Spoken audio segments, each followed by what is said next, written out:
இன்றைய காலகட்டத்தில் இன்றைக்கு நான் திருநெல்வேலிக்கு செல்வது மனதிற்கு மிகுந்த வேதனை அளிக்கக்கூடிய ஒரு சம்பவத்திற்காக.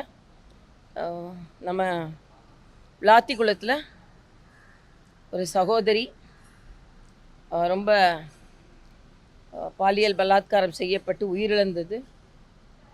அந்த ஒரு சம்பவம் மட்டும் இல்லை, தமிழ்நாட்டில் பெண்கள் எல்லாம் பாதுகாப்பாக இல்லை என்பதை கண்டிப்பதற்கு மட்டும் இல்லை, பெண்ணினத்திற்கு பாதுகாப்பு கொடுக்க நாங்கள் இருக்கிறோம் என்பதை சொல்வதற்காக வந்திருக்கிறோம்.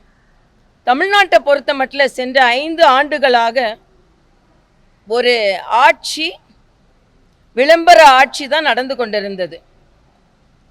இவ்வளவு பிரச்சனை இங்கெல்லாம் நடக்கும்போது முதலமைச்சர் ரீல்ஸ் போட்டு கொண்டு இருந்தார். இதுதான் ரொம்ப வேதனை. எல்லாவற்றை விட இந்துக்கள் புறக்கணிக்கப்பட்டார்கள். இன்னைக்கு ஓட்டு கேட்க போவீங்க, ஆனால் நீங்கள் பார்த்தீங்கன்னா இந்து பண்டிகைகளுக்கு இந்த 5 வருடங்களாக தேர்ந்தெடுக்கப்பட்ட முதலமைச்சர் வாழ்த்து சொன்னதில்லை. 4000 குடமுழுக்குன்னு சொல்லுவாங்க, ஒரு குடமுழுக்குல கூட கலந்து கொண்டதில்லை. எல்லாவற்றிற்கும் மேலாக நேற்று இஃப்தார் நோன்பில் கலந்து கொண்ட உதயநிதி தமிழின் அடையாளத்தை நாம தான் பாதுகாக்கணும், நாமெல்லாம் சேர்ந்து பாதுகாக்கணும்னு சொல்றார். நாங்களும் இஃப்தார் விதியில் கலந்து கொண்டோம். நான் துணைநிலை ஆளுநராக இருக்கும்போது இஃப்தார் நோன்பு ஆளுநர் மாளிகையிலேயே நடத்தப்பட்டது.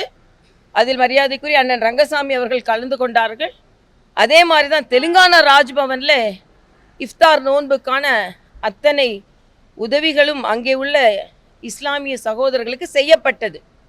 நாங்கள் அந்த அளவிற்கு மதச்சார்பின்மையாளர்களாக இருக்கிறோம். ஆனால் எப்போ பார்த்தாலும் பாஜக வந்தால் அவங்க மதவாதம் வந்துடும், மதக்கலவரம் வந்துடும் அப்படின்னு வேண்டுமென்றே பொய்க்குற்றச்சாட்டை சொல்லிவிட்டு நேற்றைய தினம் உதயநிதி சொல்றார், தமிழின் அடையாளத்தை காப்பதற்கு நாமெல்லாம் ஒன்னா தான் இருக்கணும். ஆக இந்து மதத்தை பற்றி பேசும்பொழுது சனாதன தர்மத்தை கொசு போல ஒழிப்பேன், ஆனால் அங்கே போய் விருந்து இஃப்தார் விருந்து நோன்புக்கு போயிட்டு நான் தமிழின் அடையாளத்தை நாமெல்லாம் காக்கணும்னு சொல்றாரு. நான் நேரடியாக குற்றம் சாட்டுறேன், உதயநிதி ஸ்டாலின் அவர்கள் தமிழின் அடையாளத்தை குலைத்து வைத்திருக்கிறார்கள். இந்த வருடம் இத்தனை நாட்களாக தமிழின் அடையாளம்னா என்ன? பாகுபாடு இல்லாமல் எல்லோருக்கும் வாழ்த்து தெரிவிப்பது, அதை நீங்கள் கடைபிடிக்கவில்லை. தமிழின் அடையாளம்னா என்ன? வந்தாரை வரவேற்கும் தமிழகம். பிரதமர் வந்தா கூட வரவேற்க மாட்டீங்க, உங்க துவேஷத்தை அங்க காண்பிப்பீங்க. தமிழின் அடையாளத்தை தொலைத்து இருக்கிறீர்கள்.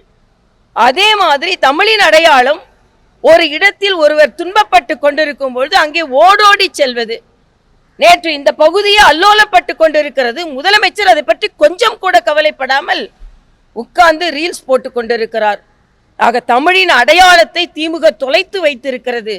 அந்த தமிழின் அடையாளத்தை மீட்டெடுப்பது தான் எங்களது இந்த தேர்தலின் நோக்கம் என்பதை நான் தெரிவித்துக் கொள்கிறேன். அதற்காகத்தான் நாங்கள் எல்லோரும் சேர்ந்து போராட இருக்கிறோம்.